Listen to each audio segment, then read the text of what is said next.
we say Srila Prabhupada's books, but what are Srila Prabhupada's books?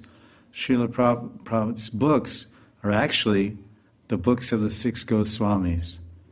They're the books of Vedavyas.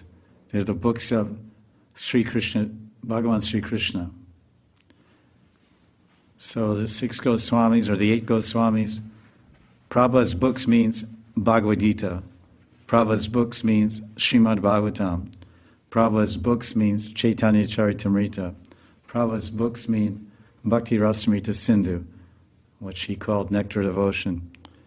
Prabhupada's books mean the Upadeshamrita by Rupa Goswami, which Srila Prabhupada called Nectar of Instruction. And of course, the Upanishads, Srila Prabhupada's book, Sri Ishopanishad, which is one of the 108 major Upanishads. And of those 108 Upanishads, 12 Upanishads are very favorable and usable and practical and helpful for Vaishnavas in general, and especially Gaudiya Vaishnavas also. So this Upanishad, Sri Ishopanishad, was a favorite of Srila Prabhupada. So Prabhupada's books means the great books that I just mentioned, with his English translations and his wonderful explanations and commentaries, which he called purport. In Hindi and Sanskrit, they say tika. The tika, or commentary on the book, because it's impossible to understand practically any book of knowledge, be it material book or spiritual book, without a teacher.